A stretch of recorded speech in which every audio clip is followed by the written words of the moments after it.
Now we are coming to the next symposium, Symposium 6, Effective and Accountable System, Multi-Stakeholder Partnership and Services.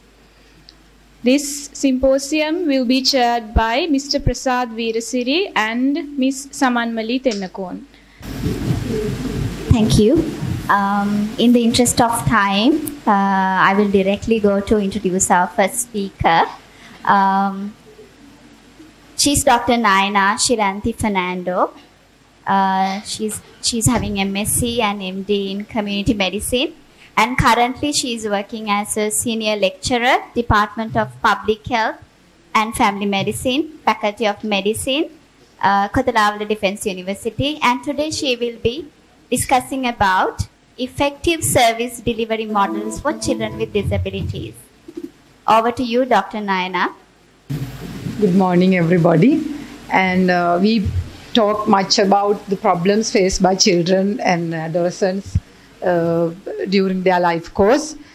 And my lecture is basically on how to find solutions for that type of problems among special group, that is those who are disabled.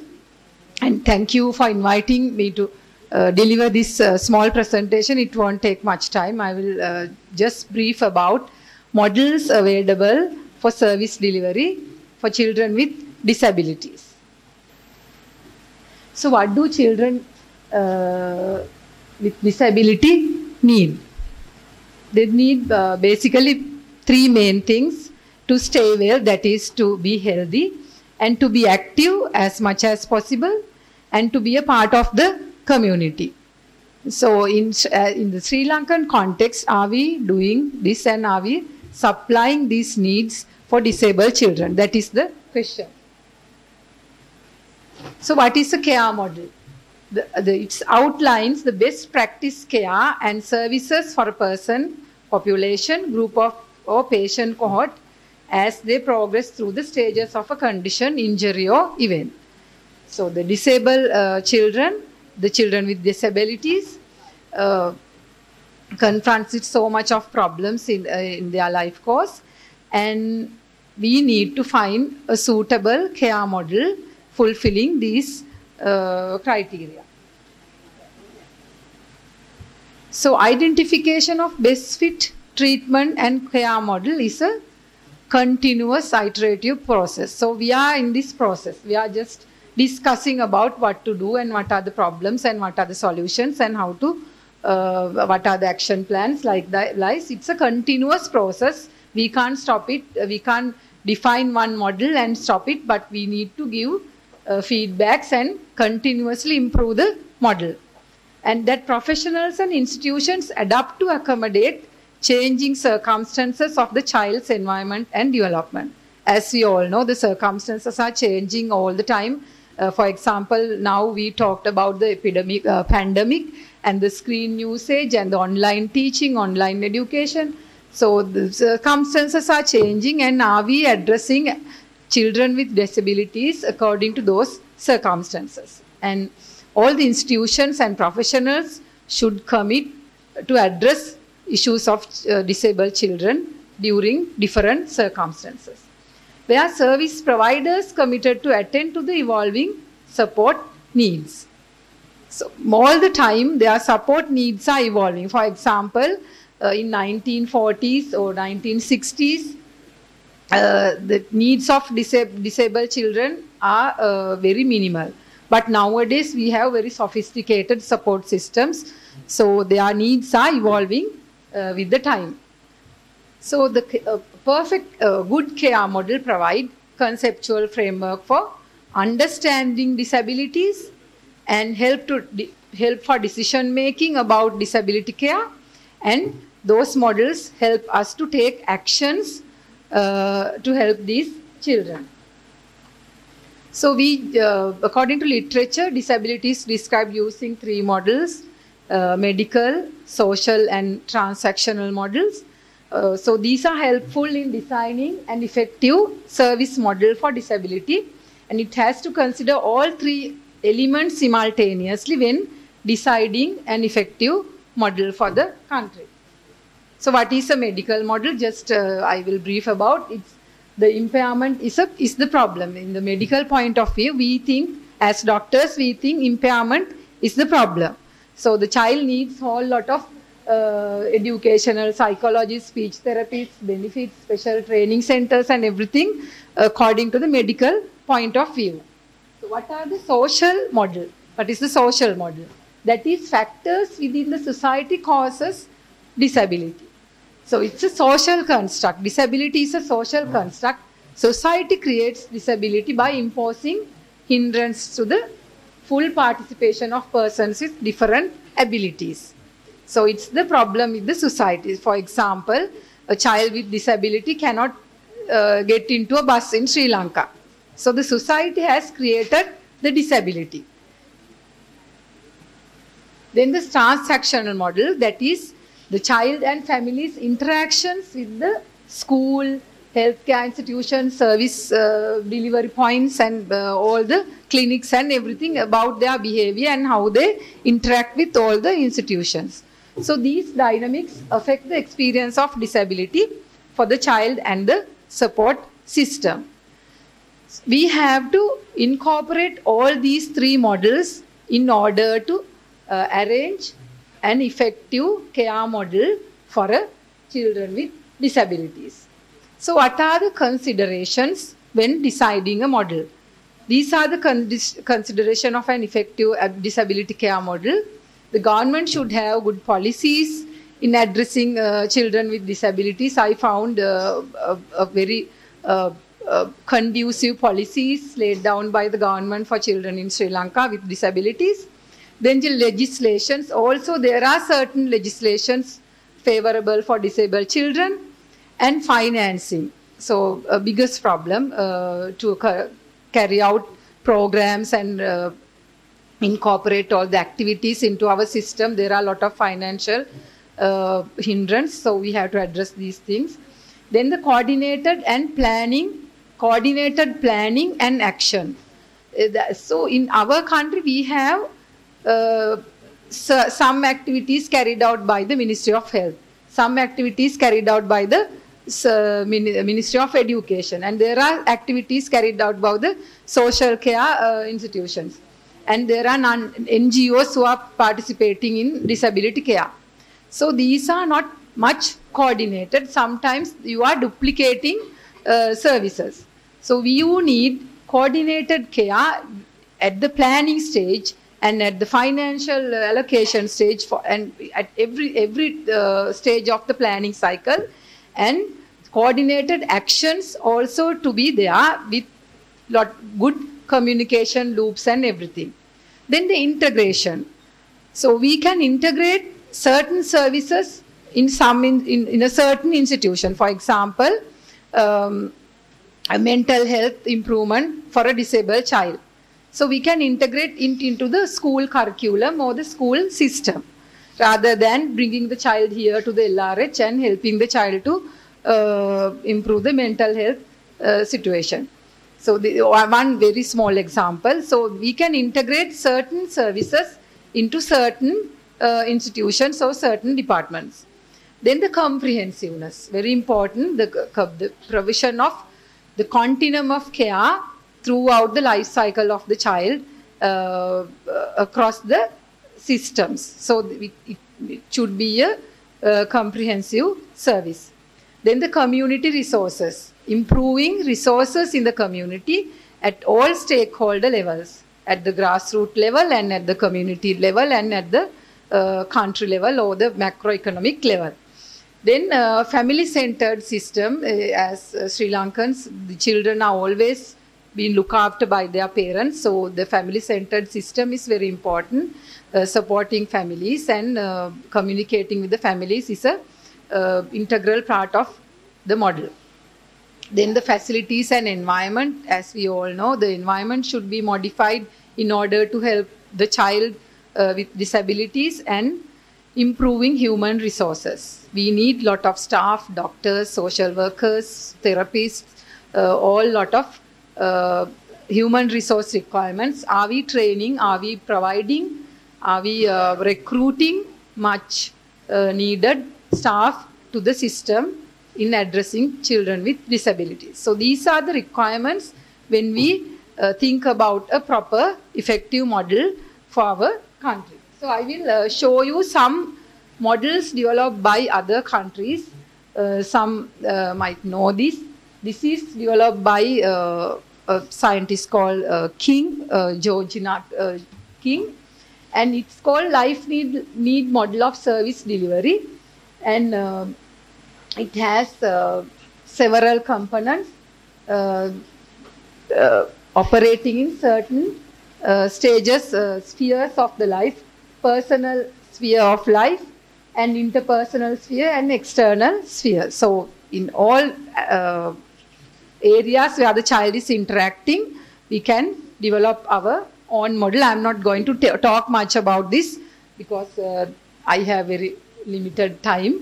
And this is another model, the relational goal-oriented model of optimal service delivery to children and families with disabilities. Again, developed by King. And it's about setting up goals and planning programs to reach these goals of children, especially the requirements of disabled children, and finally achieving health of children with disabilities.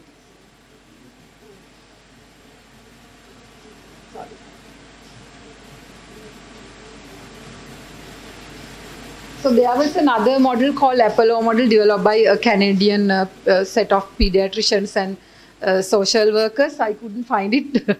I inserted it, but it's not there in the slides. I'm sorry. And so it is open for discussion, a model fit for Sri Lankan context. So since we have educational people coming from all sectors in the country, from education department, social workers, doctors, pediatricians, nurses, and everybody is here. So you can think about a model fit for Sri Lankan scenario or within the context of Sri Lanka. So you can discuss after other presentations. Thank you very much. Thank you, Jayatri, and she's my best friend for inviting me for this session. She gave an overview where we should take this initiative forward.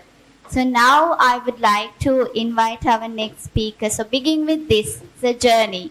So we came to a question with where we are now, what model we are going to select. To begin with that, I would like to invite one of our parents to talk about her journey, like where the systems came to play in her life, the problems with her child's developmental issue.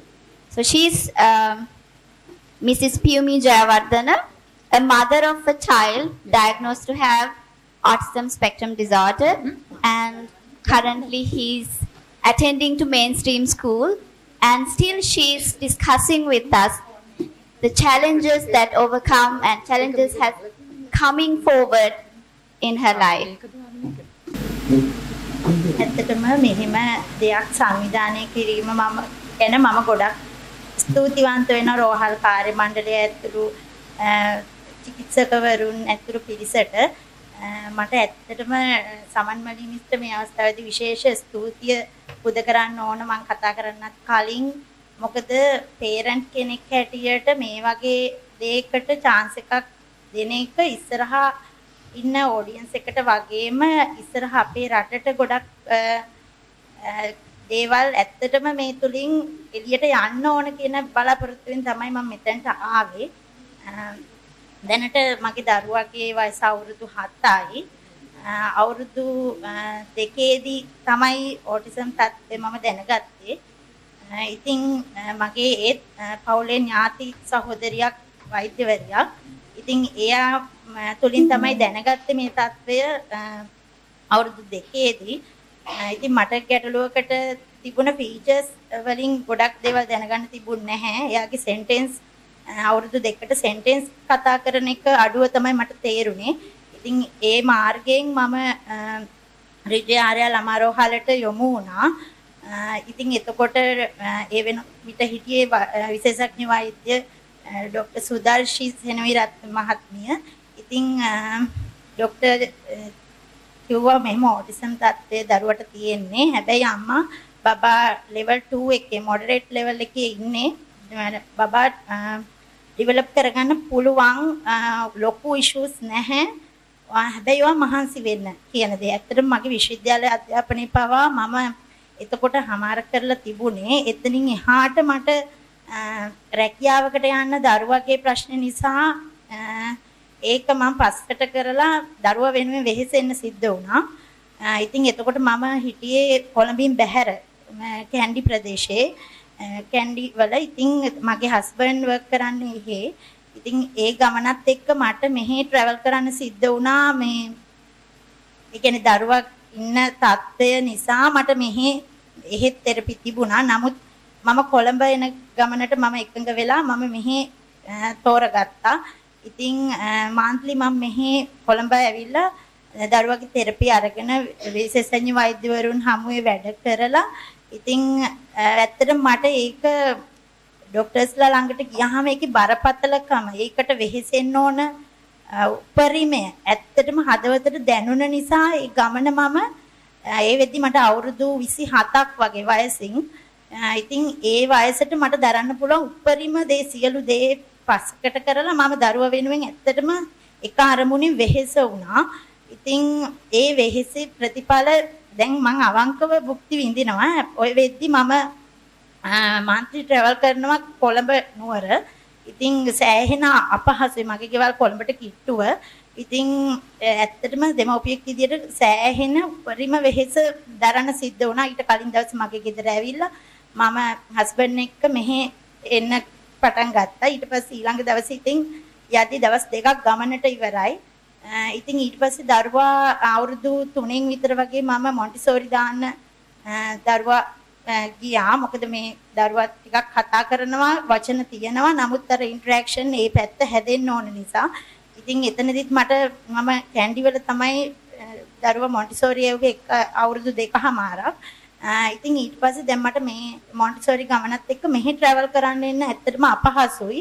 ඊට පස්සේ මම තීරණය කරා මමයි හස්බන්ඩ්ුයි ජීවත් වෙච්ච ඒ family life එක අයින් කරලා ඒකේ ඉඳලා මට මේ ගමන යන්න අමාරුයි. ඉතින් මම ඇත්තටම ඊට පස්සේ කොළඹට නුදුරුව මගේ ගෙදර මම මේ දරුවා වෙනුවෙන් ඉන්න සෙටල් වුණා. ඉතින් ඊට පස්සේ මේ ගමන මම මන්ත්ලි කරන එක මම වීක්ලි එන්න තීරණය කරා. දරුවට තව මගෙන් පැත්තෙන් දෙන්න පුළුවන් උපරිම සපෝට් එක මම කරන්න ඕන කියන අදිෂ්ඨානෙන්. ඉතින් දැනට උනත් හස්බන්ඩ් සතියකට සැරයක් තමයි ගෙදර අපිත් එක්ක එකට එන්න වෙන්නේ. මොකද එයා රැකියාව කරන්නේ නුවර ප්‍රදේශයේ නිසා. ඉතින් ඔය වෙද්දී ඉස්කෝලේ දාන්න අවුරුද්දකට වගේ කලින් තමයි මම මගේ ගෙදරට කිට්ටුවට ආවේ. එතකොට ගවර්න්මන්ට් ස්කූල් දාන්න මට ඇත්තටම ඒ වෙද්දී බැහැ. මොකද මම ඇඩ්‍රස් හදලා නැහැ. ඒ ડોකියුමන්ට්ස් මුකුත් ඕකේ වෙලා තිබුණ නැහැ. මේ ප්‍රශ්නෙත් එක්ක මම ගවර්න්මන්ට් දාන්නේ නැහැ කියලා එහෙමත් හිතුවා. මොකද මම ඒව මට ලෑස්ති කරගන්න සෙටල් කරගන්න මේ ගමනත් එක්ක ලොකු බාධක ප්‍රශ්න තිබුණා. ඒවට වෙහෙසෙන්න කාලය තිබුණේ නැහැ ඇත්තටම. ඉස්කෝලේ ගමනටත් වැඩිය දරුවා ඊට කලින් මේ සාමාන්‍ය මට්ටමට ගන්න ඕන කියන අභියෝගය තමයි මට තිබුණේ. ඉතින් පාසල් මම අර්ධ රාජ්‍ය පාසලකට තමයි දරුවා දාන්න සූදානම් කරගත්තී. ඒ වෙද්දී දරුවා ඒ වගේ පාසල් වල ඉන්ටර්විව් කරලා ගන්න. ඉතින් මගේ දරුවා ඇත්තටම දරුවට ස්තුතිවන්ත වෙන්න ඕනේ. ඒක මගේ මහන්සියෙත් එයාගේ වාසනාවෙත් ප්‍රතිඵලයක් වගේ කියලා තමයි මම දකින්නේ. දරුවා ඉන්ටර්විව් කරද්දී දරුවා පැය භාගයක් විනාඩි 45ක් වගේ ඉන්ටර්විව් කරා. තනියම ඉන්ටර්විව් කරේ. ඉතින් දරුවා කිසි දෙයක් දැනගන්න බැරි මට්ටමට දරුවා ඉන්ටර්විව් එක සමත් වුණා. ඉතින් ඊට පස්සේ කොවිඩ් සිටුේෂන් එකක් රටේ ඔයාලා ඔක්කොමලා දන්නවා තිබුණා. ඉතින් දරුවා ඒ වෙද්දි 2021 ග්‍රේඩ් 1 ඊට පස්සේ මාස 9ක් ඔන්ලයින් අධ්‍යාපනය තමයි දරුවා මේ ලැබුවේ. ඉතින් එතනින් පස්සේ මාස 9කින් පස්සේ දරුවා මාස අවුරුද්දේ අන්තිම මාස දෙකේ තමයි නැවත ස්කූල් ස්ටාර්ට් කරලා ළමයි ඉස්කල් විදියට ස්කූල් වලට ගත්තේ. ඉතින් එතකොට මම හැබැයි මුකුත් කියලා තිබුණ නැහැ.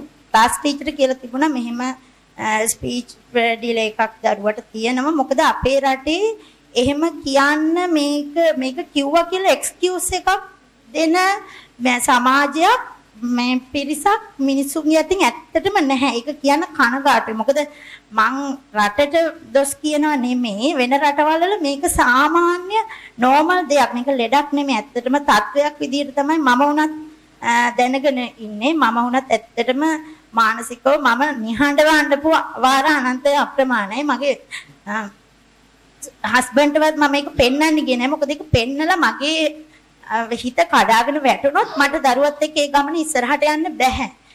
මගේ අම්මට තාත්තටවත් සහෝදරයෙකුටවත් හස්බන්ඩ්ටවත් නෑදෑ කෙනෙකුටවත් මම ඒක පෙන්වන්න ගියේ නැහැ. හැබැයි මම දැනගෙන හිටියා මගේ දරුවා දෙයක් එක සැරේ කියන්නේ ඒ පමණින් ඒ තරම් එයාට හැකියාවක් තිබුණ දෙයක් උගන්වන්න මට. ඒ තත්වෙට මට වෙහෙසෙන්න ලොකුවට දෙයක් තිබුණ නැහැ. ඉතින් දැන් ඔන්ලයින් අධ්‍යාපනය ගෙදරදි කරලා ඊට පස්සේ පාසලට ගියාම දරුවගේ හැසිරීමේ පොඩි ඉෂුස් ඒ වගේ දේවල් තිබුණා. ඉතින් මම ડોක්ටර්ත් එක්ක ડોක්ටර් දුලංගි ડોක්ටර්ත් එක්ක කතා කරාම මෙහි ඉන්න විශේෂඥ මනෝවෛද්‍යවරියත් එක්ක කතා කරාම ඒ ડોක්ටර්ත් කිව්වේ එයාලා සෙටල් වෙන්න සාමාන්‍යයෙන් මාසයක් වගේ කාලයක් ගන්නවා. ඉතින් අපේ රටේ ඇත්තටම එහෙම දෙයකටවත් පොඩි හරි ඉවසීමක්. ඒ කියන්නේ පොඩි එක්ස්කියුස් එකක්වත් නැති රටක්. ඒක මම කියන්න ඕනේ. ඉතින් මගේ දරුවා ඇත්තටම අර නෝමල් ළමයි එක්ක ඉඳෙද්දි මට කිසිම අඩුපාඩුවක් තේරුණේ නැහැ. ඉතින් දරුවා ඉන්ටර්විව් කරලා මෙහෙම අරගෙන අන්තිමට මට කිව්වා මෙහෙම දරුවා ෂීට් එකෙන් නැගිටලා චුට්ටක් පන්තියේ ඇවිදින්න වගේ යන ඒ වගේ පොඩි ඉෂුස්. ඒ කියන්නේ ඩිස්ටර්බ් වෙන කාටවත් කරදර වෙන එහෙම ඒවා නෙමෙයි. ඉතින් ඊට පස්සේ මං කිව්වා මට එන්න දෙන්න පුළුවන්ද කියලා. මොකද ෂැඩෝස්ලා දාන්න ඉන්ටර්නැෂනල් එකක වගේ එහෙම කරන්නේ නැහැ සෙමි ගවර්න්මන්ට් ස්කූල් එකක. ඉතින් ඇත්තට මේ ප්‍රින්සිපල් කොයිතරම් මානුෂීය පැත්තක් ඇත්තෙම නැති මිනිසෙක් හා සමානයි මට දැනුනේ ඇත්තටම. මොකද මේ අධ්‍යාපනයේ ඒ වගේ තැන් වලට තියෙනවා නම් ඒ මිනිස්සු එහෙම නැහැ. මනසින් බුද්ධියෙන් උසස් වෙන්න ඕන. ඉතින් ඇත්තට මං ඉස්කෝලේ ගිහිල්ලා මම දකින සාමාන්‍ය පාසලක ප්‍රින්සිපල් කෙනෙක්ගේ ස්වරූපේ නෙමෙයි එයා තුලින් මම දැක්කේ. මොකද එයා ෂීට් එකට වෙලා ඉන්න එහෙම කෙනෙක් නෙමෙයි. නිතරම පන්ති ගානේ ගිහිල්ලා ඒවල දේවල් හොයන නිතරම එහෙම කෙනෙක් විදියට තමයි මේ ස්කූල් එකේ හිටියේ. ඉතින් ඇත්තටම මට දැන් මං කිව්වා මගේ පැත්තෙන් මට කරන්න පුළුවන් උපරිම සපෝට් එක මම දෙන්නම්. නැත්නම් මම charge කරන්නම් මට මෙහි ඉන්න ටීචර් කෙනෙක් ෂැඩෝ කෙනෙක් විදියට දරුවට තියන්න දෙන්න කියලා. ඉතින් ඊට පස්සෙත් මට කිව්වා මට එහෙම ෆැසිලිටිස් දෙන්න විදියක් නැහැ කියලා. ඊට පස්සේ ඇත්තටම මම ડોક્ટર දුලංගි වෛද්‍යවරියත් එක්ක කතා කරා මේ ගැන ඇවිල්ලා. ඉතින් ડોක්ටර් කිව්වා අපිට මැදිහත් වෙන්න පොඩ්ඩක් අපි සපෝට් එකක් දෙන්න මේ සමන්මලි මිස්ටර්ත් කියලා. ඉතින් ඇත්තටම ඒ වෙලාවේදී ප්‍රින්සිපල් දැනුවත් කරන්න Zoom මීටින් එකක් පවා ඕගනයිස් කරලා මෙහි සයිකොලොජිස්ට් පවා දායක වෙලා ඒක කරන්න ඔන්න මෙන්න ඕකේත් වෙලා. ඉතින් ප්‍රින්සිපල් අන්තිමට ඒක මිස් කරා කියන්නේ යට මුහුණ දෙන්න බැරි තත්වේ නිසා වෙන්න ඕන. මොකද මට කිව්වා මට ડોක්ටර්ස්ලත් එක්ක කතා කරන්න දෙයක් නැහැ කියලා. ඊට කලින් මගේ දරුවා ඉන්ටර්විව් කරන්න ඕනේ. එයාට සෙෂන් එකේදී මීටින් එකේදී කතා කරන්න එයා දරුවා ගැන දන්නේ නැහැ කියලා. දරුවා ගැන දන්නේ නැහැ නෙමෙයි දරුවා මට කියලා දෙන දරුවා දක්ෂ දරුවෙක් අම්මා. එයාට ස්ලෝ ලර්නර් කෙනෙක්වත් එයා මේ ඉගෙන ගන්න එහෙම ඒ පැත්තෙන් සපෝට් කරන්න ඕනේ කෙනෙක් නෙමෙයි. ඉතින් දරුවා ගැන දන්නේ නැහැ. මීටින් එකට කලින් දරුවා මට ඉන්ටර්විව් කරන්න ඕනේ කියලා මගෙන් ටයිම් එකක් ඉල්ලගෙන දරුවා ගේන්න පුළුවන් දැහුවා. ඉතින් එතන තියෙන අසාධාරණ කොච්චරද කියනවනම් ඒ ඔක්කොම දේවල් වලට ඕකේ වෙලා මගේ දරුවා මම ඉදිරිපිට වීඩියෝ කරන්න පටන් ගත්තා. මොකද එයා මීටින් එකට කරුණු රැස් කරන්න මේ ඒ මොනවා හරි දෙයක් එයා මීටින් එකට කරුණු රැස් කිරීමක් නෙමෙයි මොනවා හරි දෙයක් එයාගේ හිතේ වැඩ කරපු දෙයකට කරුණු රැස් කිරීමක් මේ එයා කරන්නේ. මොනවා හරි ප්‍රශ්නයක් වුණොත් අපි ඉස්සරහට ගියොත් එයාට මේවා තියෙන්න ඕනේ කියලා. ඉතින් ඇත්තටම පේරන්ට් කෙනෙක්ගේ අනුමැතියක් නැතුව දරුවෙක් වීඩියෝ කරන්න බෑ. ඉතින් ඒ තරම්වත් එයා ඇත්තටම ඒ මට්ටමවත් නොදැන හිටපු ප්‍රින්සිපල් කෙනෙක් වීම මට ඇත්තටම කනගාටුයි කියන්න. ඉතින් එයාට අපිට දරුවා ඉන්ටර්විව් කරා දරුවට කියන්න කරපු දේවල් දරුවා කරලා පෙන්නවා. ඉතින් ඒ වෙද්දි නෝමල් බබාලාගේ ලියන්න කියන්න බැරි ළමයි අනන්ත අප්‍රමාණයි. ඉතින් මගේ දරුවා ඒ අතින් ඉදිරියෙන් හිටියේ. ඉතින් පන්ති භාර ගුරුවරයා පවා ඇත්තටම ප්‍රින්සිපල් ගේ පැත්තට නෙමෙයි මගේ පැත්තට කතා කරේ මට දුකයි අම්මා මට මෙතන තීරණයක් ගන්න බැහැ මම සේවකයෙක් විතරයි මෙතන කියන දේ කියන්න පවා එයා නම්‍යශීලී වුණා. ඉතින් දරුවා කියන්න කරපු හැමදේම විදුහල්පති ඉදිරියේ පෙන්නවා. ඉතින් ඒ වෙද්දි මම ඒක කරලා ගෙදර යද්දිම මට කිව්වා අම්මා මට මේක කරන්න බෑ මේකට තීරණයක් ගන්න ඔයාලා වෙන ස්කූල් එකක් බලන්න කියලා.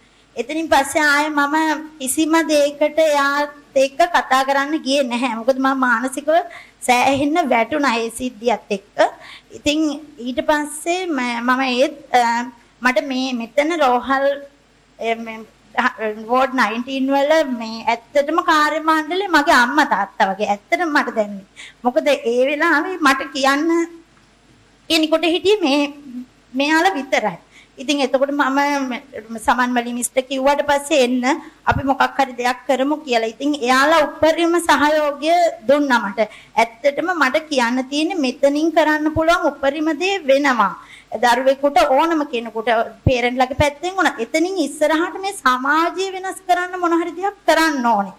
මොකද මගේ දරුවා ඉන්න ලෙවල් එකත් එක්ක ඇත්තටම මට දැන් සතුටුයි මම මේ තරම් ජයග්‍රහණයක් ලැබුව එක මට සතුටුයි මේ වගේ තැනකට එන්න වුණත් අද මට කියන්න දෙයක් නැති වෙනවා මගේ දරුවා ඒ තත්ත්වෙ හිටියේ නැත්තම්. ඉතින් ඊට පස්සේ මම ඉස්කෝල හොයන්න ලොකු අභියෝගයක් මට. මොකද ග්‍රේඩ් 1 තමයි කොවිඩ් වලට පහුවෙලා අවුරුදු 1කමාරක් ග්‍රේඩ් 1 වල දරුවා. ඉතින් ඊට පස්සේ ඊළඟ 2022 අවුරුද්දෙත් මාර්ච් වෙනකල් දරුවා grade 1 ඊට පස්සේ මම ස්කූල්ස් වල vacancies බැලුවම එක ස්කූල් එකකවත් vacancies නැහැ. හැබැයි ඉන්ටර්නැෂනල් පැත්තට යොමු වෙන තත්ත්වේ මට තිබුණා.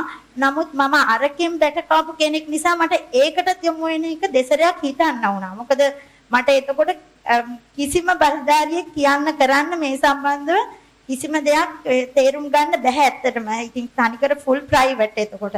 ඊට පස්සේ මම හිතාගත්තේ නැහැ මම පොඩ්ඩක් wait වෙලා පොඩ්ඩක් government try කරනවා කියලා. ඉතින් ඒ වගේම principal හැම කෙනෙක්ම කිව්වේ vacancies නැහැ අම්මා grade 1 එකට ගන්න බෑ. මට ළඟම තියෙන පාසලේ වුණත් කිලෝමීටර් 2ක් වගේ පොඩි දුරක් ඒ පාසලේ වුණත් මට vacancy තිබුණා. නමුත් මම අර්ධරාජ්‍ය පාසලකින් ආපු මගේ දරුවා නිසා එයාලා කිව්වා බස්නාහිර පළාත් එකකින් ඇපීල් එකක් අප්‍රූව් කරන්න ඕන දරුවෙක් grade 1 වලට ගන්න බෑ නැතුව කියලා. ඉතින් මොකද government school එකකින් නෙමෙයි දරුවා ආවේ. ඉතින් එතකොට මට ඒකත් අභියෝගයක් වුණා. ළඟම පාසලටවත් දාන්න chance එක නැති වුණා. ඉතින් ඊට පස්සේ මම covid situation එක නිසා චුට්ටක් ළමයට මගේ හැරුන්නේ නැහැ. මාස 2ක් විතර වගේ පාසල් ගමන ජනවාරි පෙබරවාරි වගේ වෙනකල් මගේ හැරුණා. ඉතින් ඊට පස්සේ මම national school එකකට government දාගන්න ඇත්තටම දරුවා වාසනාවන්ත වුණා. ඒ ඉස්කෝලේ මම කලින් ගියපු පාසලයි බලද්දී හාත්පසින්ම වෙනස්. ඇත්තටම ගුරුවරයා අම්මා කෙනෙක් හා සමානයි. මගේ දරුවා තනියම මම මුකුත් කියන්නේ නැතුවයි දැම්මේ. මොකද මම එක තැනකින් දෙයක් ලබාගෙන වෙනස් වෙලා යන්න ඕන දැන් මට මෙතනින් කියලා මම ඒක කියන්නේ නැහැ. මොකද සමාජයේ මහා පුදුම ලේබල් එකක් තියෙනවා. ඒ කියන්නේ ඒක ලේබල් එක ජීවිත කාලෙටම ගහන ලේබල් එකක් හා සමානයි. ඒ ලේබල් එක ඔටිසම් කියන්නේ ඇත්තටම එහෙම එකක් නෙමෙයි. ස්පෙක්ට්‍රම් එකක් ඇතුලේ ළමයි ඉඳෙදි එක එක ළමයි එක එක මට්ටම් වල ඉන්නේ. ඉතින් මට ඇත්තටම ડોක්ටර් සුදර්ශි සෙනවිරත්න මහත්මිය මේ වෙලාවේදී කියපු දේ මතකයි. අම්මා ඔයාට පුළුවන් ඔයා පොඩි වයසක කෙනෙක් ඔයා මහන්සි වෙන්න මේ දරුවා ගොඩ ගන්න පුළුවන්. ඒ අදිෂ්ඨානයේ කැපවීම ඇත්තටම මගේ හිතට මට ගොඩක් දැනෙන දෙයක්. ඉතින් මට ඇත්තටම මේ වෙලාවේදී කියන්න ඕන ඉස්කෝලේදී මම ඉස්කෝලේට ගියාම කිසි දෙයක් මම කියන්නේ ගියේ නෑ. ටීචර් මට කිව්වා අම්මා මේ පොඩ්ඩක් එයා ෂීට් එකෙන් නැගිටලා අනිත් බබාලා ළඟට යනවා. පොඩ්ඩක් මේ වැඩ කරන්න බැරි නෑ. වැඩ කරන්න පුළුවන්. චුට්ටක් එන්න පුළුවන්ද? ඉතින් ඇත්තටම මගේම අම්මා කෙනෙක් විදියට ඒ කතාව මට ගොඩක් සතුටුයි. ඇත්තටම අරකයි මේකයි බලද්දි හසයි පොළවයි වගේ. ඉතින් මම ටීචර් එන්නම්. හැබැයි මම මුකුත් කියන්න ගියේ නෑ. ඒ වෙද්දී environment maths වලට training විද්‍යාපීඨ ගුරුවරු ඒ ඉස්කෝලේ දෙන්නෙක් ඒ විෂයන් දෙකට පන්ති භාර ගුරුවරයා යටතේ වැඩ කරන්න දාලා තිබුණේ. ඉතින් ඒ වෙද්දී ඒ ගුරුවරුත් එක්ක මෙයා හොඳට වැඩ කරනවා කිව්වා. මම ඉස්කෝලේට ආවහම අර ඉෂුස් ඔක්කොම දරුවගේ එයාලට තිබුණ ගැටලු ටික නැති වුණා. ඔහොම ගියාට පස්සේ මාසයක් විතර මම ස්කූල් එකේ මම දරුවත් එක්ක හැමදාම ආවා ගියා.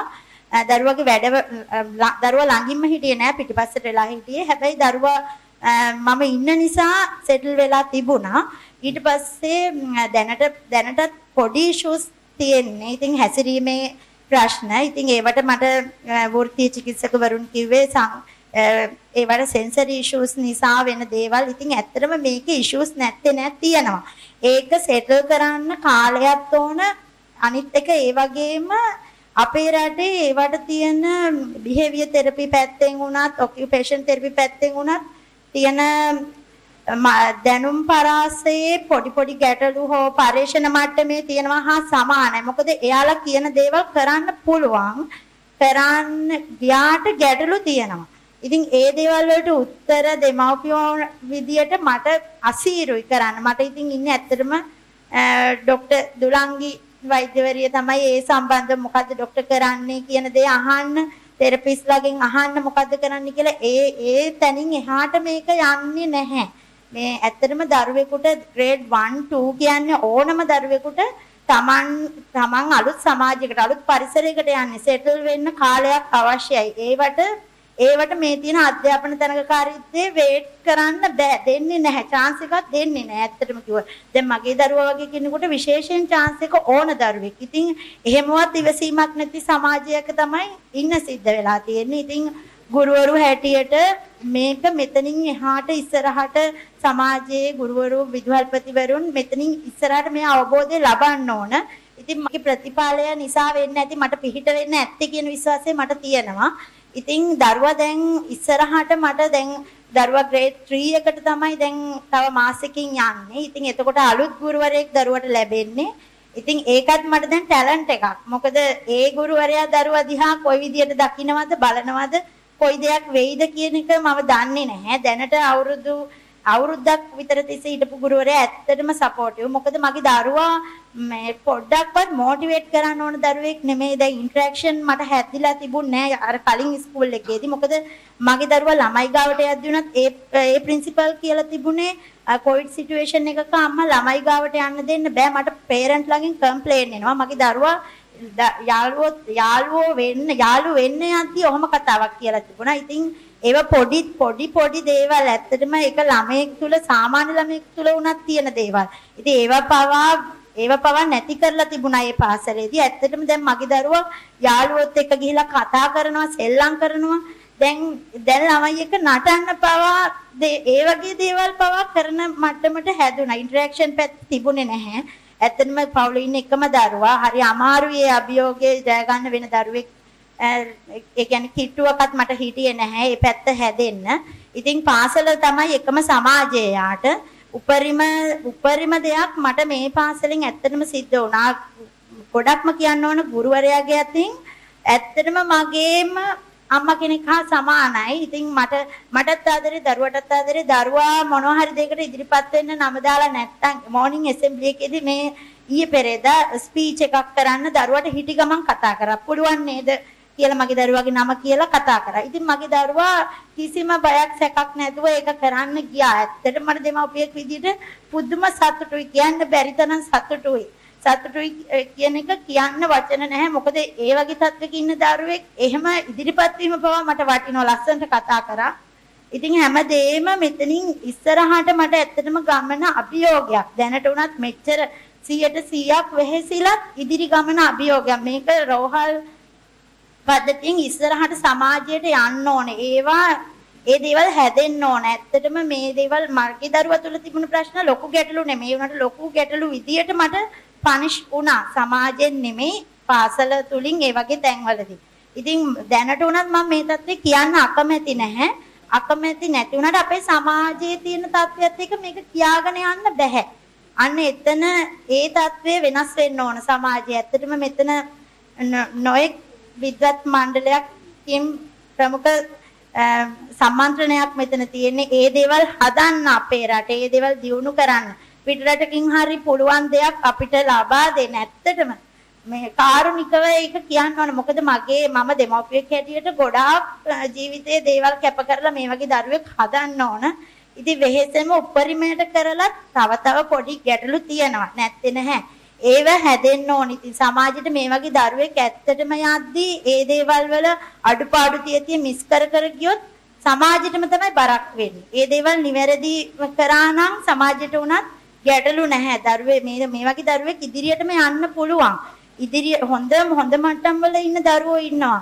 ඉතින් මගේ පාසලේ ස්පෙෂල් යුනිට් එකක් පවා තියෙන පාසලක්. ඉතින් ඒකේ ඉන්න ටීචර්ට මුලින් දැනුවත් කරලා තිබුණා අර දරුවා නැගිටලා යද්දී වෙන ළමයි ගාවට ඒ වගේ පොඩි ඉෂුස් වලදී. ඉතින් ඒ යුනිට් එකේ මැඩම් පවා ඇවිල්ලා දරුවා බැලුවාම එයාට තේරුම් ගන්න තත්ත්වයක් තිබුණ නැහැ. දරුවා අර තනියම හැදෙන දරුවෙක් නිසා එහෙම අනිත් යාළුවොත් එක්ක යාළු වෙන්න හදනවා ඇති කියන එක තමයි ගුරුවරයාට පවා කියලා තිබුණේ. අදටත් මට ගුරුවරයාට කියන්න බෑ මොකද මං ඉස්සෙල්ලා ස්කූල් එකේදී බැට කාලා ආපු කෙනෙක් නිසා මට ඒ තත්ත්වේ කියන්න බෑ. ඉතින් පියුමි මිස් වෙලාවත් එක්ක ඇත්තටම ඒක බොහොම ඔයගේ කතාවේ ගත යුතු බොහොම දේවල් තිබුණා. බොහොම ඒ කියන්නේ අපේ මේ සංවාදයට අවශ්‍ය වැදගත් කරුණු රාශියක් එතනදී මතුවුණා. අපි බලමු දැන් අපේ ඉදිරි විද්වත් මණ්ඩලය කොයි ආකාරයට ඒ ප්‍රශ්න වලත් සම්බන්ධ කරගෙන මොන වගේ උත්තරයක් ලබා දෙවිද කියලා. බොහොම ස්තුතියි ඒ පැහැදිලි කිරීමට. මට මේ අවස්ථාව ලබා දීමට. So due to the time constraint, I would like to invite our next speaker. It won't take much time. It's going to have 10 minutes presentation.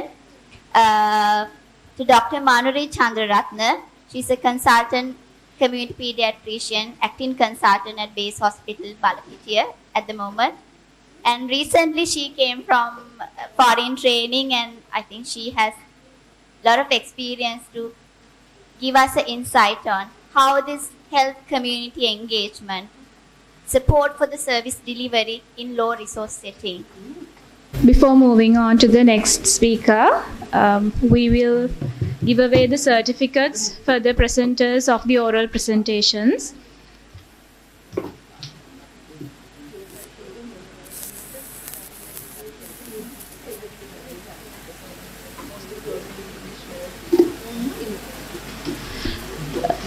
So, yeah, we invite, I respectfully invite the patron of the SLACD, Emeritus Professor Hemamali Pereira, to award the certificates.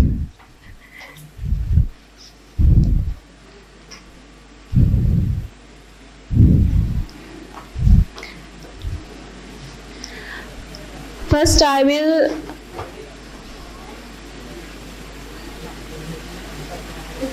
Firstly, we will present the certificates to the two poster presenters who weren't present yesterday. Series A for collective normative vocabulary data for Sinhala-speaking children aged 12 to 24 months using the Kathana mobile application. She has won the certificate for the best presenter as well.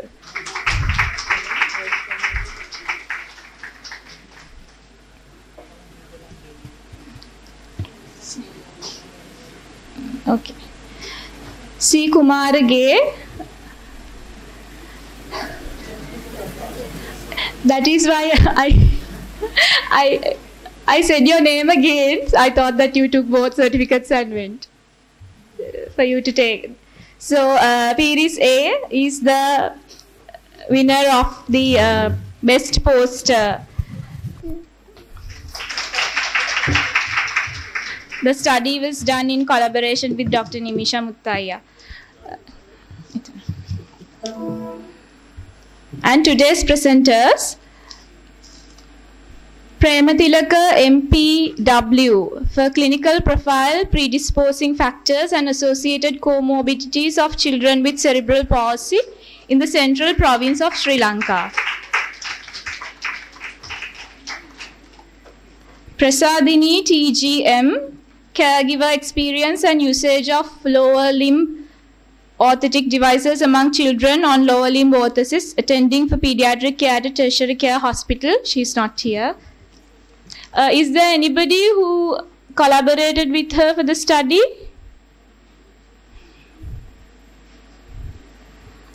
Dr. Vinusha is here.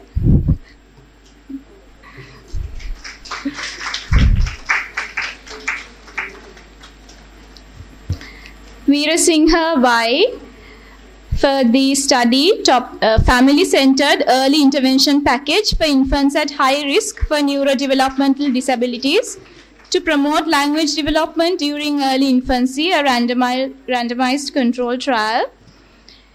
Nirmani N for health-related quality of life of parents of children with feeding disorders in Sri Lanka.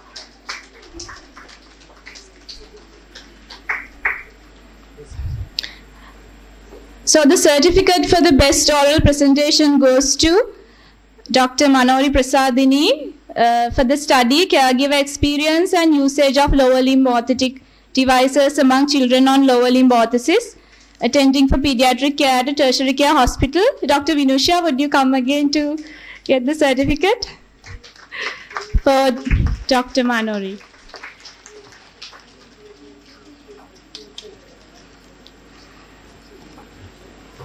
Thank you very much, madam. So we'll move on to the next speaker. Over to you, Samanmali. Thank you, Ashada.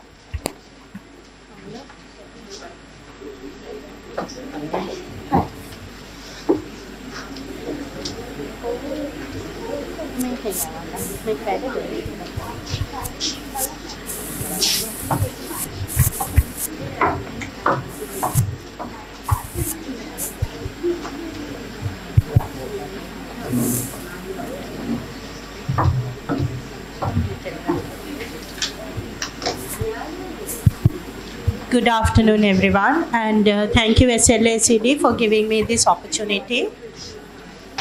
So I think we had a very informative speech by the parent Piyumi, and I think we can analyze what she said for so long if you want to, and I hope you realized how much sacrifices a family with a child with disability would go through, how much commitment they go through, how much sacrifices they do, and how as a system our country fails them at certain points. So my topic for the day is health community engagement and service delivery in a low resource setting, and I've been given only 10 minutes, so I've tried to make it as concise as possible. So before I start, I thought I'll discuss about this ideal situation, and this is only an example of an effective setting where effective service is delivered and there's an effective partnership through health and community. So this is the setting that I saw where I got my overseas training. In fact, this model with a key worker is actually a statutory requirement in the United Kingdom, which was established in 1989. So this is working well, and I have not gone into details about this model, but I just wanted to put it as a slide for us to get an idea. And also, if you need more details about the model, it is given in the CanChild website also, and I have given my reference there. So even though CanChild is a Canadian-based web page, I mean the resources from Canadian setup, but this is more widely used in the UK. So, so what we have here is, now we have a child with disability or complex needs. I have put complex needs because when Mali talked to me about the presentation, children with disability was the main requirement that I needed to address. But as a community pediatrician, I'm interested in children with vulnerability. So that covers children with child safeguarding and child protection issues as well. So this model is for all of them. So we have the child with these complex needs, and to meet the needs of this child, we have several partnerships providing services and collaborating services. So we have health services. So there will be a community pediatrician and integrated therapy services involving physiotherapy, speech and language therapy, and all the rest of it. And also other health professionals, like it could be orthopedic surgeons, it could be psychologists and all other health professionals. And so what we see in Sri Lanka is the direct collaboration between this sector and the child and the family. But in this model, we have the school, and every mainstream school has a special education needs coordinator, and the community-based therapies also come through the school. So it is not a center or anything which provides the community-based therapy. The therapists go to the school, and all children with disability or complex needs goes to the mainstream school, and they give provision for them to have therapy at school. So this can only be achieved through inclusive education. And then we have the local council, that is the government body, which provides funding. So the funding comes through something called the Education Healthcare Plan. And if this child needs more funding than what the government is providing each and every child, that comes through this EHCP. And to collaborate with all of these sectors, there's a key worker. So this key worker could be a social worker, could be a senior nurse practitioner, could be early health worker. So early health is another body which provides social services for children. So this could be anyone. And this key worker is the term that I used for the ease of presentation, but there could be other names given to this person, like the care coordinator. So it could be through the NHS, the health system as well, through also. So this key worker is coordinating all the services and collaborations, and these services, this key worker makes sure that the services provided are family and patient centered. So that's the main role of the key worker. So key worker knows when the child goes to the health services and to provide transport, to provide other services. If the parent can't take the child to the doctor, what to do, how to collaborate with the doctor to change the appointment. So all of that is done through the key worker. And there's a massive and a marvelous system of inclusive education which will support this child through the school. So here in our setup, we have this expertise.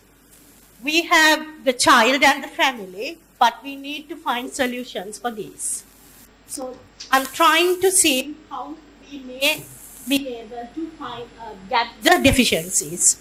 So this is in my point of view, the deficiencies in our setup. I hope the audience would agree. So one of the main things that I see is lack of inclusive education. I know that my mentors here, my teachers here are doing a massive thing to incorporate inclusive education for years, even before I went on overseas training and way before that, but that is a continuous struggle. And then lack of established social services and funding, and this has become a major problem now, even more with the ongoing economical crisis. And we already have an exhausted system. Why the system is exhausted is, now we have this working sector and we are trying to bridge the gap, which should be done by all these other parties. So eventually this system is overworked and exhausted. So,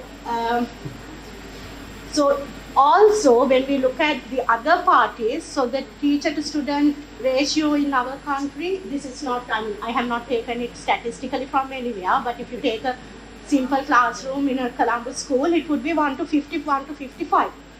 And so when we take the midwife, so we think that is a very good contact person at the grassroots level, which is, and we try to overload that system with everything that we have to do. So every project in the health would go through the midwife, so the midwife is overworking. And then because in the system we have only the health system in the hospitals are overworked and they are overloaded as well. Sorry, it's on, but sorry. I go the others first, but okay. Dr. Murray, we didn't miss anything. Your voice was loud enough. Shall I speak like this without the mic? Is that all right? Can you all hear me? So, so the hospital is. So, right. Can you hear me now? So I have to keep my voice down now, I suppose. Okay. So the hospital is also overcrowded. And in my opinion, the ultimate goal should be to establish inclusive education and to establish a good social service mechanism as the solution for most of the problems that we see today when collaborating with health and with the child with complex needs. This is so these goals are not easy to meet because of so many reasons, and I think it's not the scope of my talk today to discuss those. But keeping in mind that these are our ultimate goals, we'll move on to see what we can do at the moment. How do we find solutions within the small resources that we have to think of a way forward. So one is task shifting. So we need a key person or a key worker or someone in the community to bridge the gap between the health worker and the family, to know the needs of the family.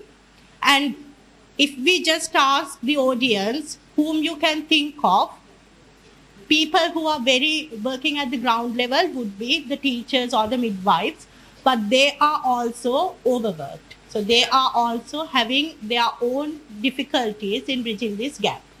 So we need to think of people that we can cooperate, train and cooperate to become these key workers. So as far as when I was given this topic, I asked Mali also, how many social workers do we have in our hospitals? So she acts as a social worker, but she's actually a lecturer. So how many social workers, and we are talking about one of the premium hospitals in Sri Lanka, premium children's, largest in the whole South Asia. So, well, oh yes. And that world thing, actually, when we talk with our mind trainers there, they were surprised to see that it's the largest one is in our little Sri Lanka. So we don't have a social worker. And how many children do we have with disabilities here, with child protection issues here? And can the healthcare worker, the doctor who is doing the management of the child, bridge this gap? I mean, that's what we are trying, not only the doctor, everybody, the therapist and everyone, because we know what difficulties that they are going through, we are trying to bridge the gap. So I remember when I was training under Madam Jayatri, she was telling, there was a family who was given a wheelchair, but the family does not have room to make the wheelchair move, the special seat. So she was trying to find, can we build a house for them? No. And it's not in our capacity. But we need to find some way to bridge that gap and give something to that child. That we act from our heart and we try to bridge that gap, but we still don't have a system. We may be able to do it for one child, to two children, but we have thousands with disability here. And so that's what I said. Task shifting and identify key persons within a community, maybe volunteers, school leavers who are in a transition, we can train them and get used. We might have to go into public-private collaboration.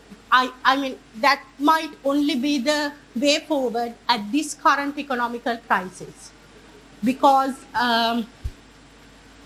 whatever plans we may have, when we go to ask for funding, it's a big no out there.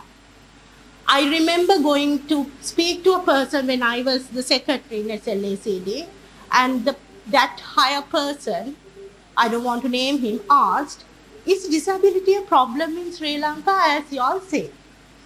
We don't see children with disability in the community. how can you see children with disability in the community? They don't have accessibility. How can they come to a supermarket? They don't have accessibility. And the prejudice and the stigma associated with the mother was speaking about, the mom is afraid to tell the school that my child is having autism. How can a child who's on a wheelchair go and say, oh, I'm really good, I'm having a wonderful life in Sri Lanka? No, they can't. They are inside houses without coming to the community. So obviously you can't see them. And also, this is something, I don't know whether I can say this, because there are NGOs, there are community projects by private companies, there are charities, volunteer services, but only thing is we have to be really, really careful when utilizing these. So there has to be, if we are going to this level to collaborate with them, there has to be strict protocols to, to control them. So they might have hidden agendas, we never know. So, but that is something that we think of.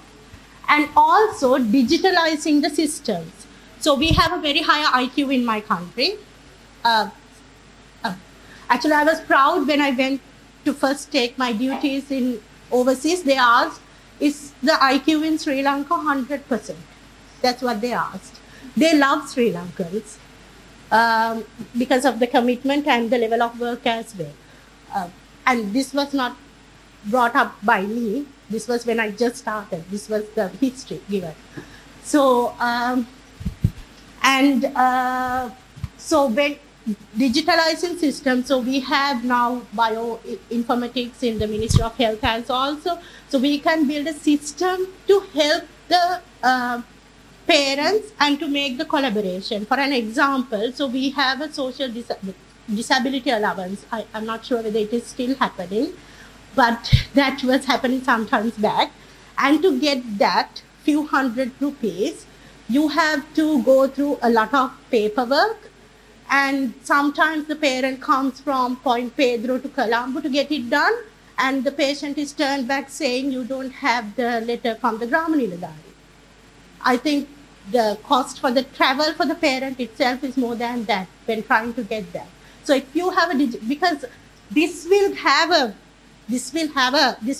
take a lot of funding, a lot of money to implement it, but once implemented, it will be beneficial in my opinion.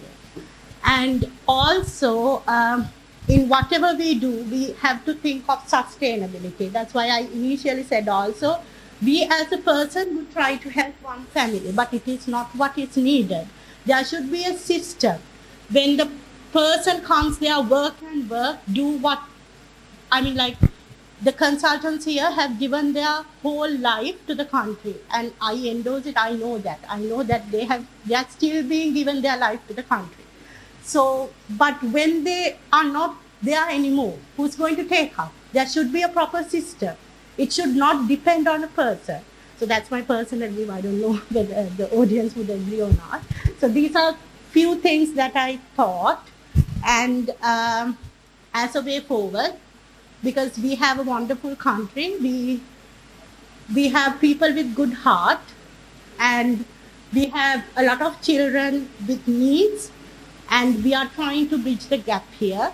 And one day, in my whole of my sincerity of my heart, what the dream from me for this country is that I just believe that inclusive education will step up to take this, because that can actually do wonders. It will do wonders, it can do wonders, and it will bridge the gap immensely if used properly. I think I have taken more time also. Anyway, thank you. So, so this is what I wanted to say. So we can actually have one key person from school to know how to tackle disability, how to understand disability, how to identify disability. Maybe training should be given to at least one person per school. And also something similar to the education healthcare plan. I know the speech and language therapy degree has an IEP. This healthcare plan is something similar to that. Apart from that IEP, there's a funding part.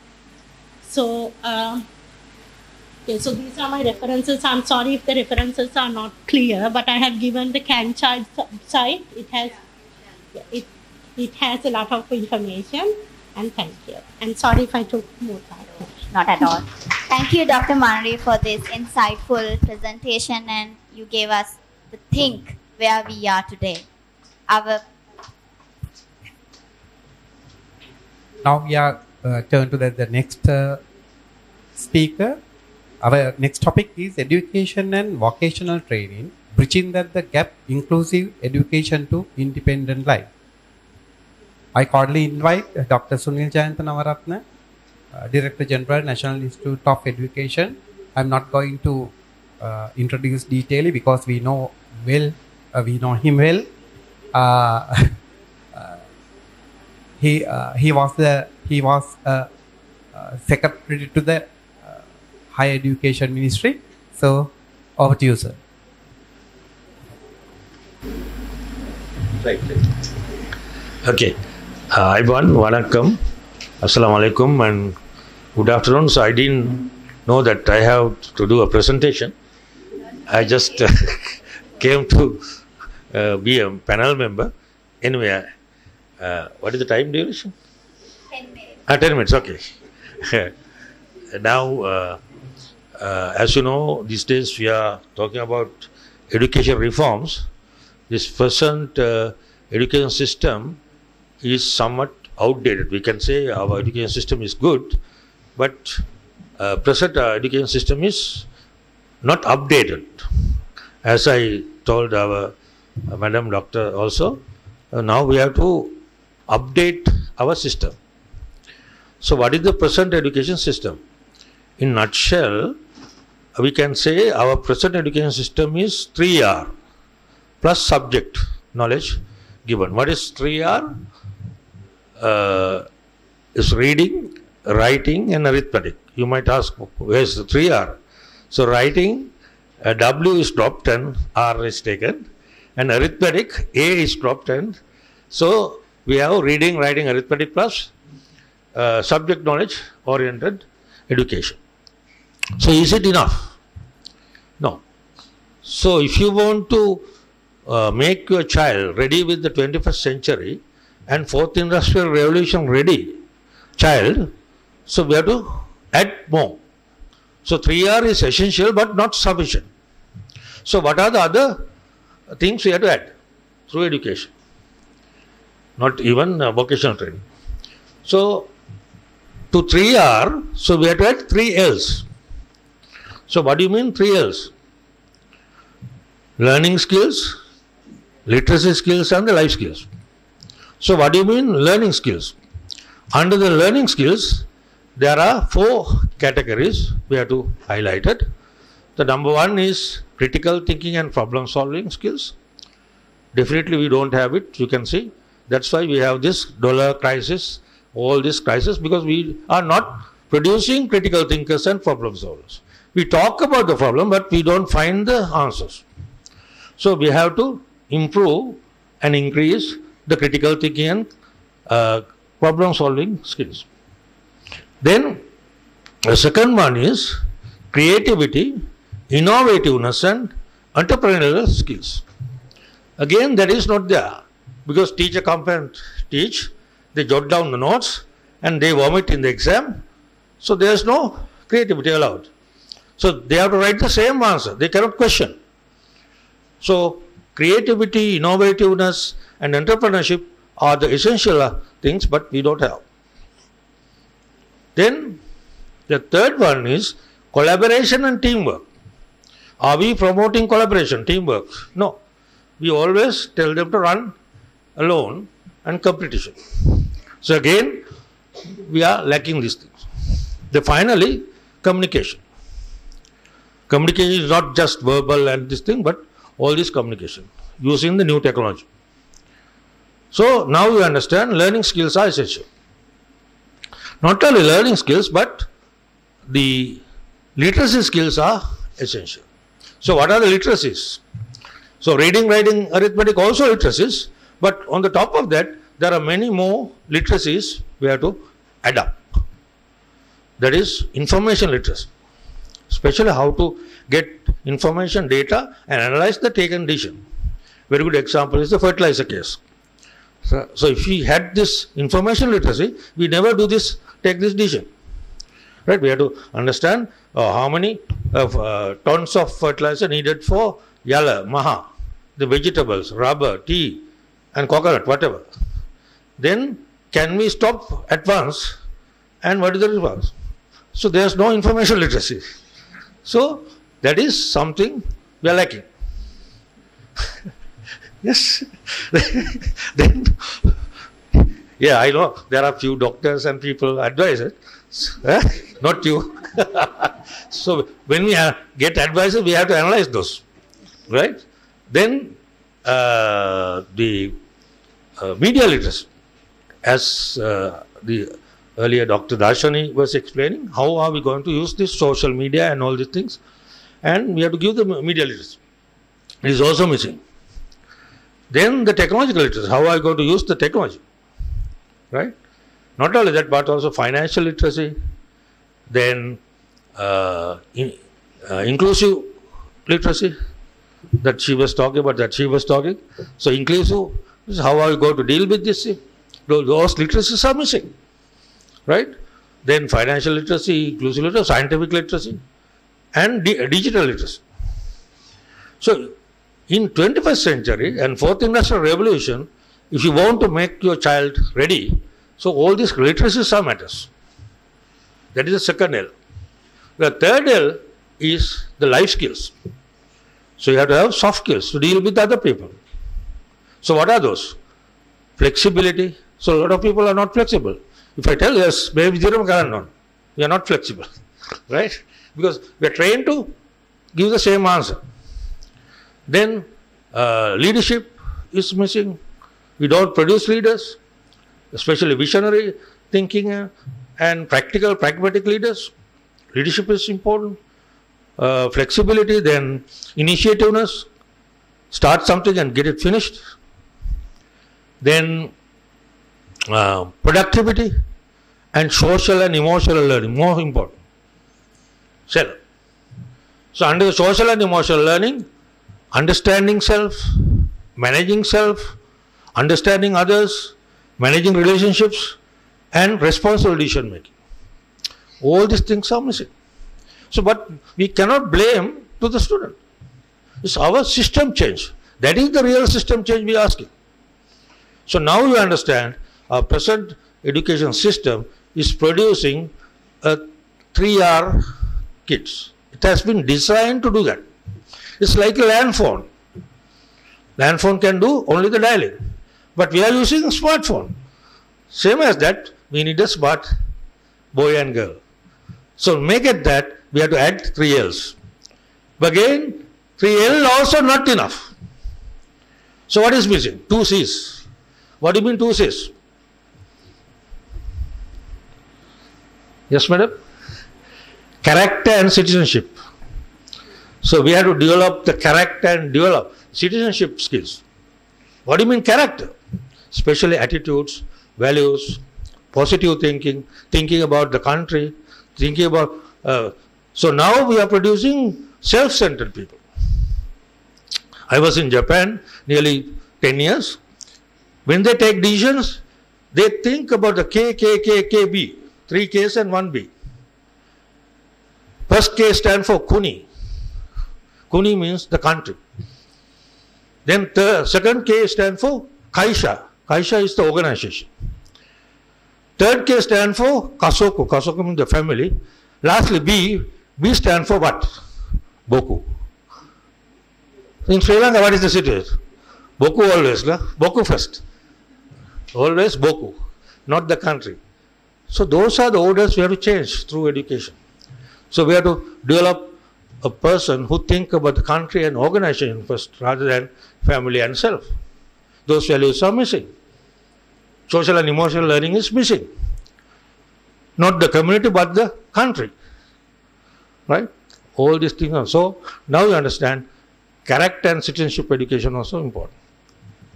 Then lastly, we have to add SDL. What do you mean SDL? You may have other words like HIV, but it's SDL is not HIV, self-directed learning. So now we cannot go and learn everything. You have to go to the internet and learn by yourself. So internet and keyword is enough. So if I say now, 21st century skills, you can go to the web and learn. You update 21st century education, 21st century school. So now 21st century is asking for this 21st century human capital. Equal, now I have developed an equation that is 21st CHC equal 3R plus 3L plus 2Cs plus SDL. Now we are producing only 3R kids. In other words, I call it KSAM kids, KSAM graduates. KSAM stand for what? K stand for knowledge, theoretical and practical knowledge. Then the skills, 21st century skills. Then affectives, A is character and citizenship, or how you think and how you behave. Then finally, this is the new addition. I have developed a model when I was the Secretary of Education in 2013, mindset and paradigm. Knowledge, what do you know? Skills, what you can do. Affectives, how you think and behave. Mindset and paradigm, how you perceive the world. Lens through which you see the world. Unfortunately, we don't have this equation in education, the mindset and paradigm. So, if your mindset and paradigm is outdated, believing it is correct, you do the wrong thing. Inclusive education is very good because our teachers, principals, educationists are outdated because they don't know this. We don't know 21st century education. Still, we are doing the whole education 2.0. Now we are asking for education 4.0, which is matched with the fourth industrial revolution. So likewise, now you can see the market is asking for KSAM graduates, but we are producing half K graduates. That means theory only. Even practical knowledge is not there. Luckily, doctors and dancers and musicians get the practical. Right? So now we see the problem. So our main curriculum reform is we call transformation, is mainly to produce KSAM graduate or 3R plus 3L plus 2Cs plus SDL graduate. For that, we have to change the curriculum, teaching, learning and assessment. That is our key theme. So we are linking all children and no child left behind, and every child should succeed. And education for sustainable development and sustainable peace are our tagline. And 360, we have to measure the 360 kids, not 90 degree. At present, we are measuring only the 90 degree. So those are my briefings. I think it's enough. If I had the slides, it's better. But if you have any questions, thank you. Thank you very much for inviting me. And I would like to invite all of you to work with us. I am the Director General of NIE, so we can inculcate this knowledge into our curriculum. Right? There are many things happening, so let's talk. Thank you very much. Bye. Thank you very much, sir, for your presentation. I mean, even though it's not a so-called presentation, your information was very valid for us to get in connected with you. Our next speaker, last but not the least, Madam Anusha Gokula Fernando. And when I saw her credentials, there were a lot to say about her. I think you may have seen her in social media as well. And she has got a lot of local and foreign exposure related to disability and training. And she has served as the Director of Social Services.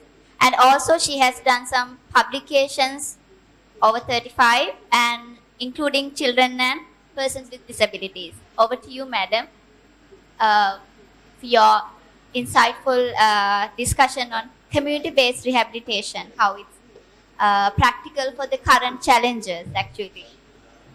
සියලු දෙනාටම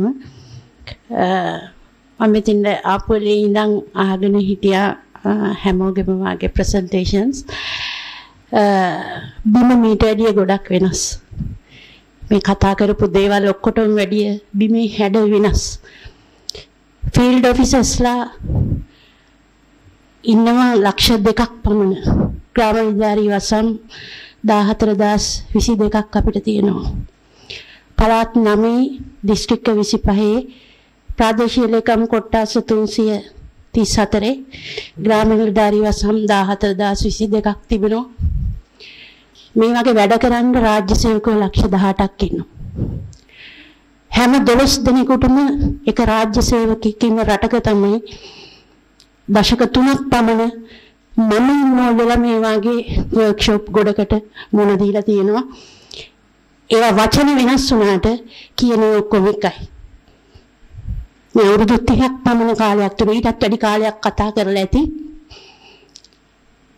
ඒ මිනිස්සු එක්ක කතා කරලායි විසඳුම් හොයන්න අද වෙලා තියෙන්නේ. මේක න්‍යායක්වත් බිමට ගැලපෙන්නේ නැහැ. අපි පහුගිය අවුරුද්දේ ILO ෆන්ඩ්ස් වලින් 600 දෙනෙක් ඩිසේබල් අය north east වල ට්‍රේන් කළා. job targeted training 600 දෙනෙකුට ඩිසේබල් අය. ට්‍රේනින් එකෙන් පස්සේ ෆීඩ්බැක් කරනකොට 37යි ජොබ්ස් වලට ගිහින් තියෙන්නේ. ගිය මාසේ බලනකොට 7 දෙනා ඉන්නේ. මම හිතන්නේ අද බැලුවොත් ඒ 7ක් නැතුව ඇති. ප්‍රශ්නේ තියෙන්නේ වෙන හැඩයක්. අපේ අම්මලාට ඩිසේබල් දරුවෙක් නෙවෙයි නෝමල් දරුවෙක්වත් සමාජයට දාන්න බැරි තත්ත්වයක දරුවෙක් තමන්ගේ ඇකෙන් එහාට යවන්නේ නැහැ. පේරන්ට්ස්ලා බයයි.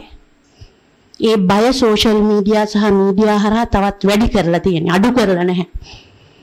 ඒක නිසා මේ දරුවන්ට අපිට කරන්න තියෙන්නේ ගෙදර ඉඳලා කරන දෙයක්, ඇසෙම්බලින් දෙයක්. ඒ වගේ දේවල් වලට තමයි මාකට් එක විවෘත කරන්න තියෙන්නේ. අනික අපි මේ කරන හැම එකක්ම process එකක නෙවෙයි තියෙන්නේ. isolate activities ගොඩක් අපි කරන්නේ. මේකත් එහෙමම එකක්. හැබැයි thanks for God මේ වාගේ හිතන ડોක්ටර්ස්ලා ඉන්න එකට මේ වාගේ තමන් අඳුරට සාප කරන්නේ නැතුව එක පහනක් හරි දැල්වමු කියලා තාම මේ ඉන්න එකට විශේෂයෙන් ස්තුතිවන්ත වෙනවා. හැබැයි මේ ඔක්කොම isolate practices. මේ process එකක මාලයක් වාගේ ඇමිනිච්ච එකක් නෙවෙයි තියෙන්නේ. අපි කතා කළොත් අපි ගොඩක් දේවල් කළා කියලා කියන්නේ මගේ මතකෙට එනවා. හැබැයි අපේ ප්‍රශ්නේ තාම එහෙම්මමත් නෙමෙයි ප්‍රශ්නේ වැඩි වෙලා තියෙන්නේ. මේ තියෙන සිනාරියෝත් එකත් එක්ක ගොඩක් ප්‍රශ්න වලට මුහුණ දීලා තියෙනවා. ඩිසේබල් අය ගැන කතා කරනවා එකම අනික් අය ඩිසේබල් වෙමින් පවතින සොසයිටි එක තමයි අපි මේ කතා කරන්නේ.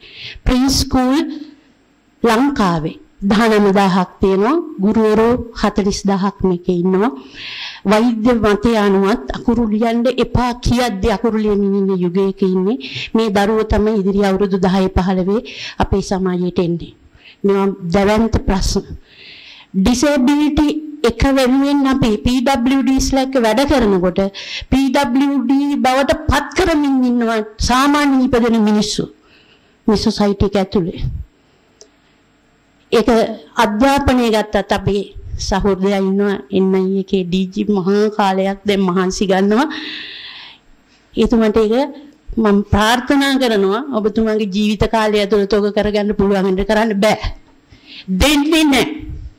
එඩියුකේෂන් සෙක්ටර් එකේ රිෆෝම්ස් කරන්න දෙන්නේ නැහැ. ඒක තමයි මම වගකීමෙන් කියන්නේ. ඒක දෙන්නේ නැහැ. ඒතුමා මහා මහන්සියක් ගන්නවා. මේ රටේ වැඩිම ඩිසේබල් වෙලා ඉන්නේ වෘත්තිකයෝ. ප්‍රොෆෙෂනල්ස්ලා ඉන්නකම් මේ රටේ මේක කරන්න බෑ. ඒක තමයි ඇත්ත කතන්දරේ. හැබැයි මේ සුන්දර මිනිස්සු ටික අපි එකතු වුණොත් දෙයක් කරන්න පුළුවන්. ඒකයි මම රැඳිලා හිටියේ. ඒකයි මම කතා කරන්න ආවේ. ඔබ ගන්න දෙයට ඊටාම ස්තුතිවන්ත වෙනවා. කරන්න පුළුවන් උපරිම දෙයක් අපි කරන්න සූදානම් වෙනවා. හැබැයි මේ සමාජය හරි දුෂ්ටයි. සැබෑ ප්‍රශ්නේ නෙවෙයි අපි කොයි වෙලාවකවත් ඉස්මතු වෙන්නේ. අපි මොනවා හරි කරා කියන තැන අපිට සතුටු වෙන්න පුළුවන් වුණාට විය යුතු දේ වෙලා නැති එක ලොකු ප්‍රශ්නයක්. ලොකු ප්‍රශ්නයක්. මේව කතා කරන්න නිලධාරියෙකුට හයියක් නැහැ කතා කරොත් එයා ඉවර වෙනවා. ඒ වගේ ප්‍රශ්න ගොඩාක් තියාගෙන හෘද සාක්ෂියට එකඟ නොවන වර්ක්ෂොප් ගොඩක් අපි කරගෙන ඉන්නවා ඉතිහාසය පුරාවට. ඒක ඔබටවත් මටවත් කරන්න දෙයක් නෑ. අපි සියලුම දෙනා මේ පව් නෙවෙයි කොටස්කරු. ඒක නිසා ඔබ යහපත් දෙයක් කරන්න ඕන වෙලාවක අපි ඉන්නම්. මේ poverty line එකෙන් යට තමයි ගොඩාක් PWDs ලා ඉන්නේ. poverty line එකෙන් යට. government sector එකේ 103ක් දෙනවා කිව්වට ඒක හැම වෙලේම හම්බ වෙන්නේ නැහැ. මේ ඔක්කොම documentation වෙච්ච දේවල්. ඒක නිසා හැබැයි ප්‍රශ්නෙට රැයක් දවාලක් නැතුව මහන්සි වෙන වෛද්‍යවරුන්ට හරිම සතුටුයි ඔබ by heart මේක කරන්නේ. නමුත් මම ඒක බොරුවට මට කියලා යන්න බෑ. මම අවුරුදු 30ක් මේ රටේ මේ බොරුව පවත්වාගෙන යන නඩත්තු කරන්න උදව් කරපු නිලධාරියෙක්. ඒකට උදව් කරපු කෙනෙක්. මේ බොරුව පවත්වාගෙන යන සහ නඩත්තු කරන්න. හැබැයි අපිට මම මේ කතාව කියලා විතරක් නතර කරන්නම්. මාළු ගොඩ ගහනවලු ගොඩක් මුහුදයිනේ. ගොඩ ගහනකොට තරුණේ එක එක මාළුවා මුහුදට වීසි කරනවා. ප්‍රොෆෙසර් කෙනෙක් ඇවිල්ලා කියනවා තරුණයා ඔයා ඔය එක එක මාළුවා මුහුදට වීසි කරාට මේක කරන්න බෑ. මේ මාළු වලට බේර ගන්න බෑ. ඔයා මොඩ වැඩක් කරන්න කියලා. අර තරුණයා කියනවා ඇත්ත වෙන්න ඇති සර්. මට මේ මාළු ඔක්කොම බේර ගන්න බැරි වෙයි. හැබැයි මම බේරන මාළුවට ඒක වටිනවනේ. අපේ පිරිමි වගේ අයට උදව් කරලා අපිට සැනසෙන්න පුළුවන්. හැබැයි සැබෑ ප්‍රශ්න විසඳුම මේක නෙමෙයි. බොහොම ස්තුතියි.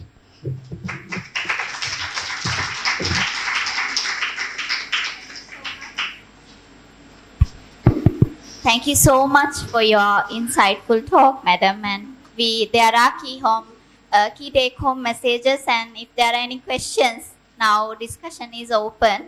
And as a summary for that, now I think we are behind the time, so I will wrap up the panel discussions. And thank you so much for all the speakers who gave their time and commitments to make this event successful. And we are all here for the children, together for children. So I think we mean it today by ending the symposium.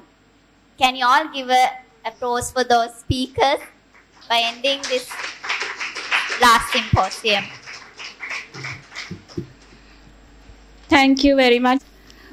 අනුෂා Gokula madam බොහොම ස්තුතියි ඔබතුමියට. අපි වගේ තරුණ අයට ඇත්තටම ඔබතුමිය කිව්වට අපිට ලොකු බලාපොරොත්තුවක් ඔබතුමිය ඩොක්ටර් සුනිල් නවරත්න වගේ අය රාජ්‍ය සේවයේ ඉන්නවා කියන එක. එහෙම එක්කෙනෙක් දෙන්නෙක් හරි ඉන්න එක අපිට පොඩි බලාපොරොත්තුවක්. ඒක නිසා අපි මේ රටේ ඉන්නවා නම් ඒ බලාපොරොත්තුව තියාගෙන අපිට ඉන්න වෙනවා. ඉන්නවා. ඉන්න තාක්කල්. So I would like to invite Nuan Rodrigo, our Joint Secretary, to do the vote of thanks. Hello, I will take very little minutes from you. After 4 days of this is like an adventure. After 4 days of our conference, now we have come to a closing remark. So it's the time for thank all of the people who has done this was like a war, madam, and we won. I think we won successfully. So I would like to thank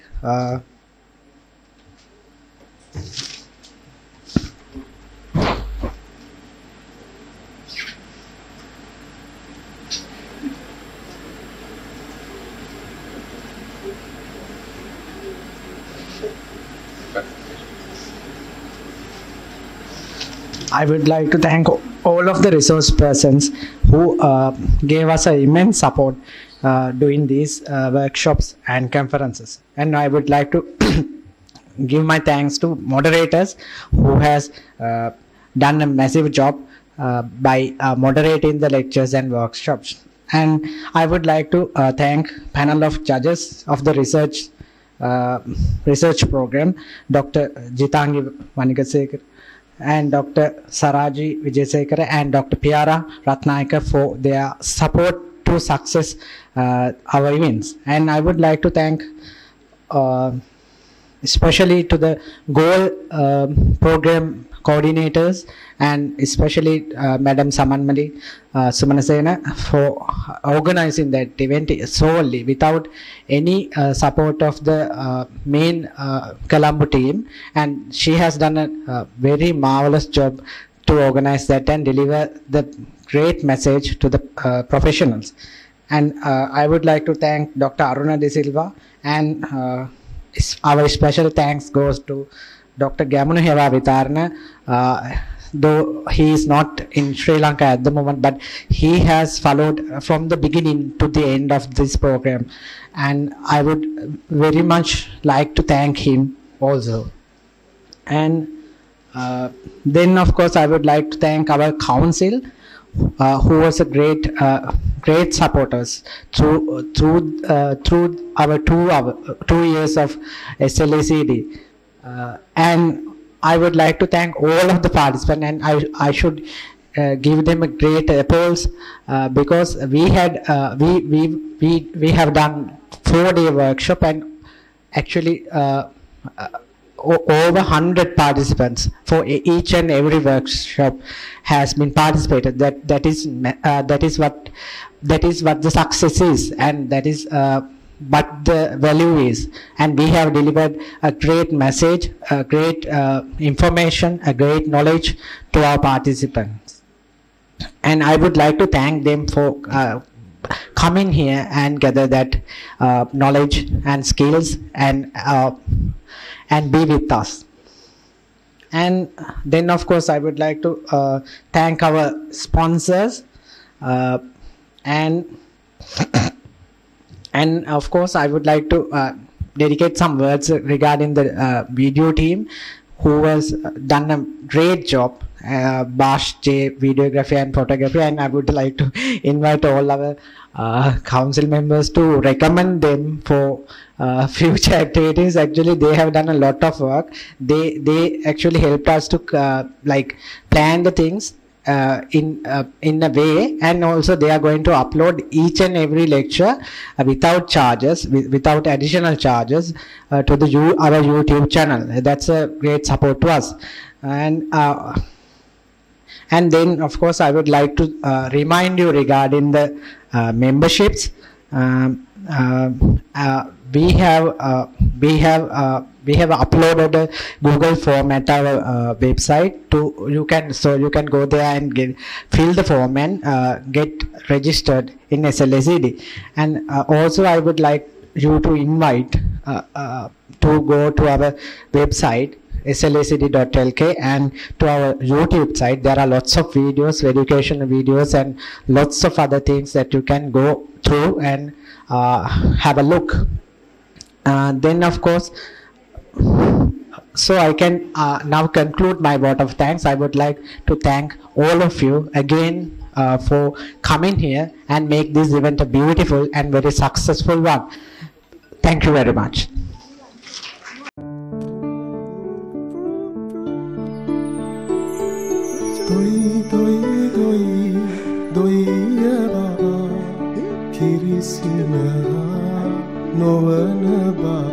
දරුවා ඔබ සමග සිනා නොවීම, ඔබ දෙස නොබැලීම autism තත්ත්වයේ ලක්ෂණයක් විය හැකියි. ඕටිසම් ලදරු වියේදීම හඳුනාගතහොත් හොඳින් පාලනය කළ හැකියි. නොපමාව අමතන්න 117 SLACD සහ CDB සාමූහික මෙහෙවරක්.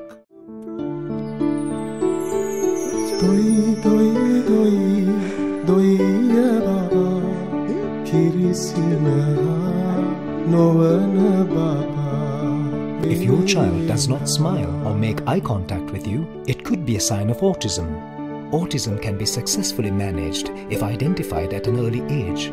Call our helpline on 0117 490000, a joint effort by the SLACD and CDB.